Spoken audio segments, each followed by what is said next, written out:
लालबहादुर राई धरान 4 हेक्टेयरबाट 10,000 रुपियाँ हामीलाई दिनुभएको छ, उहाँलाई पनि ताली पिट्यौँ।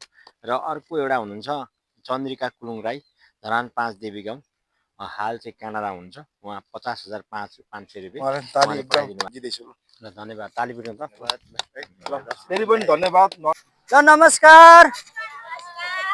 डोको बोके यहाँ यो भनेको जालीको लागि हो। ल नमस्कार सम्पूर्ण यहाँ पाल्नुहुने सम्पूर्ण साथीभाइहरूलाई शुभ बिहानी। आज चाहिँ हामी यो फलामे पुल जो विगत 8 वर्षदेखि अलपत्र अवस्थामा रोकिएको अवस्थामा थियो, त्यो पुललाई फेरि पनि म एउटा सहयोग लिएर आएको छु। एउटा पुलको माध्यम बनेर रकम पुर्याउनु आएको छु र रकम चाहिँ यो पठाउनु हुने म साथीको म नाम वाचन गर्न गएको छु। हाल उहाँ युके बसोबास गर्नुहुन्छ, नरमान राई, र उहाँको श्रीमती मुना देवानज्यूले चाहिँ रु 10,000 पठाउनु भएको छ र उहाँले एउटा सानो वाचन गर्नु भनेर चाहिँ वाचन म गर्न गइरहेको छु। बाबा लालबहादुर राईको स्मृति र स्वर्गीय रसमाया राईको छोरा बुहारी नरमान राई र मुना देवान राई र नाति ज्ञानदीप राईको तर्फबाट रु 10,000 भनेर लेखाउनु पर्छ है भनेर भन्नुभएको छ। र मैले यो 10,000 चाहिँ मैले यहाँ यो बन्दै गरेको पुल जुन यो धरान 14 र धरान 4 जोड्ने पुल चाहिँ अहिले यहाँ बन्दैछ, निर्माणाधीन अवस्थासम्म श्रमदानबाट। त्यसको लागि चाहिँ मैले रु 10,000 एउटा माध्यम बनेर आएको छु। यसको लागि म आज यो तेस्रो पल्ट हो यहाँ आएको, यसरी माध्यम बनेर आएको। र यो रकम चाहिँ म बुझाउनुभन्दा अघि के भन्न चाहन्छु भने सम्पूर्ण यहाँ मेरो साथीभाइहरू जो जो हुनुहुन्छ फेसबुकबाट मलाई हेर्ने होइन, मलाई मेरो फलोवर्सहरू, तपाईँले सहयोग गर्नु सक्नुहुन्छ होइन।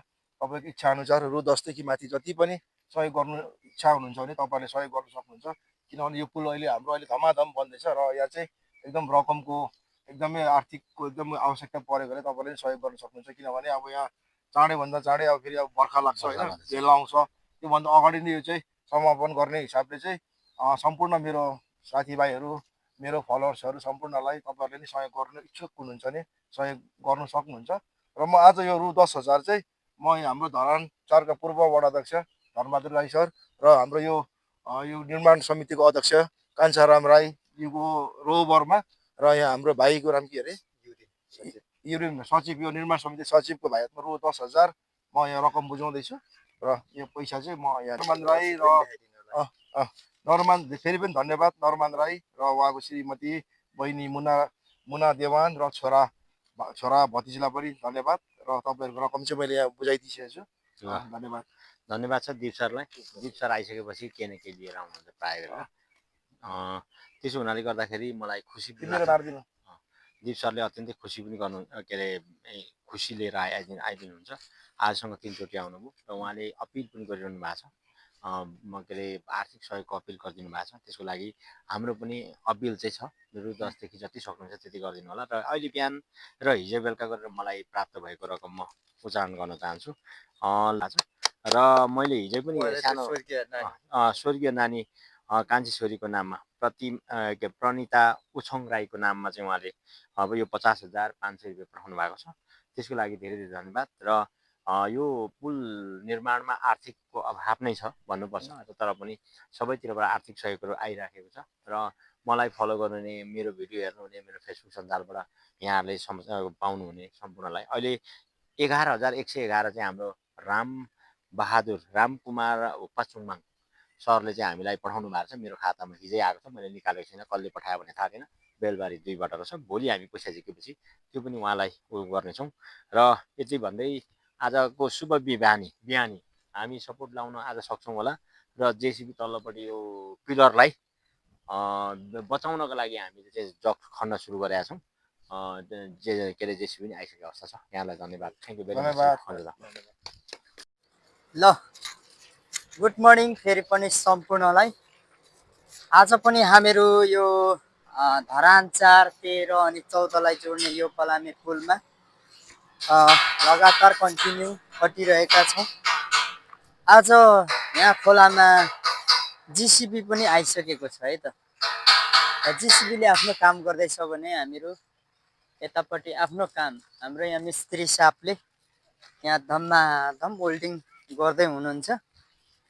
किन भन्दाखेरि हामीले यो फेरि पनि छोटो टेक्का हानिराखेका छौँ अलिकति दह्रो मजबुत होस् भनेर। ल हाम्रो यहाँ नानाहरूले फेरि के बोकेर आउनुभयो? के लिएर आउनुभयो फेरि? खाना? ल खाना आएछ। हाम्रो सानो भाइ पनि आएछ आज। ल थ्याङ्क यू। अहिले हाम्रो यहाँ मेसिन चलिरहेको छ, मेसिन अफ भयो। ल यहाँ त सम्धा सम्धिनी पनि सबैजना हुनुहुँदो रहेछ। ल यहाँ तयारी। नमस्कार सर। नमस्ते। आजदेखि सुरुवात जेसिबी। हजुर, अब आजदेखि जेसिबी कति दिन जस्तो लाग्छ? अब त्यो त काम सकेपछि थाहा हुन्छ। हाम्रो निवर्तमान पूर्व अध्यक्ष धनबहादुर दाइले त आजदेखि 2टा मेसिन लाउने भन्दै हुनुहुन्थ्यो। अब मेसिन अहिले सर्टेज छ, पानी पनि के भन्छ, पेट्रोल पनि महँगो, डिजल पनि महँगो, गाडी पनि पो सर्टेज छ। खोइ के भएको, मेसिनै पो छैन बजारमा त। सबैतिर काम लागिराखेको हो कि त्यस्तै होला। मैले पनि आज दिनभरि खोजेको भएन। नयाँ सरकार आएर जताततै तितर बितर भइरहेछ होइन त। तेल पनि महँगो अनि मेसिन पाउनु पनि गाह्रो। जे छ समयले नै देखाउने छ होइन। ल यहाँ हाम्रो तपाईँको सम्झिनीजीले खाना लिएर आउनु भएछ। खाना खानुपर्छ है त। यहाँ चाहिँ अहिले मेसिनले यो जाली बिछ्याउनुको लागि कन्डिसन खोल्दैछ। ल गुरुजी खाना खानुलाई झर्नुहोस्। हामीले यहाँ सुता, यो त हावाले खेल्दै रहेछ नि त होइन, दिमाग खराब हुने गरी।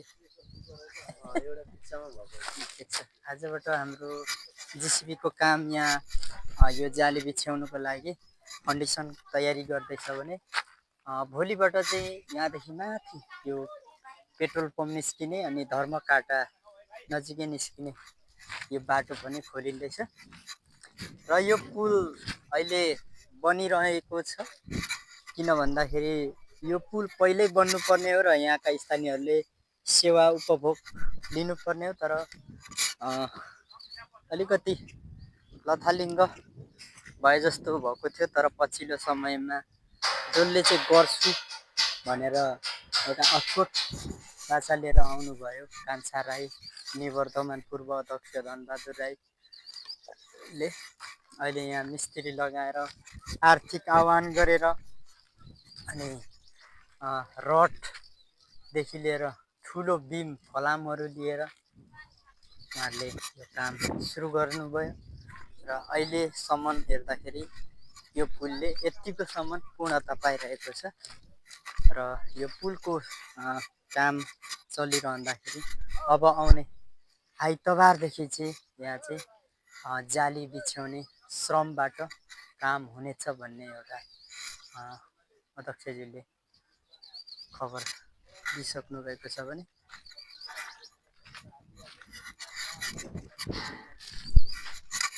Thank you so much. ल अहिले चाहिँ हाम्रो मध्य दिनमा काम चलिरहेको छ है साथीहरू। यस्तो घाम लागिराखेको छ, यहाँदेखि तल बगरमा हेर्ने हो भने बाफ उठिरहेको। यहाँ जेसिबी आफ्नै रफ्तारमा चलिरहेको छ। यता हाम्रो मिस्त्रीले होल्डिङ लगाएकै छ। एकजना हाम्रो भाते सर बसिरहेछ उ पर। हाम्रो यहाँ काम चलिरहेको छ है। ल त्यसो गरेर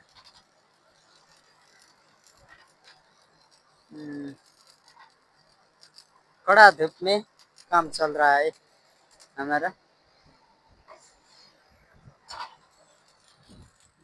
खतरा तरिकाले ल यहाँ यसो गरेर कति पहिरो रहेछ तुलसीले दिँदैछ, डह्रो तरिकाले दिँदैछ, अनुहारै देखिँदैन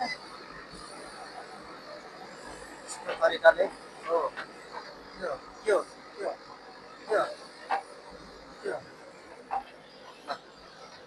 यहाँ चाहिँ जाली ल्याइने उपरसम्म हान्ने हो होइन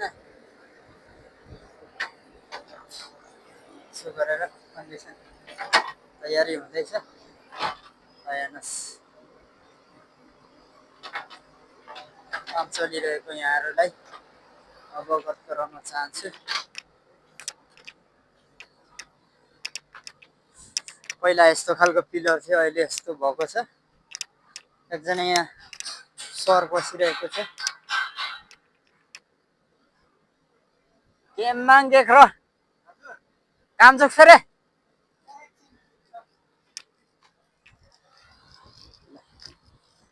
थ्याङ्क यू सो मच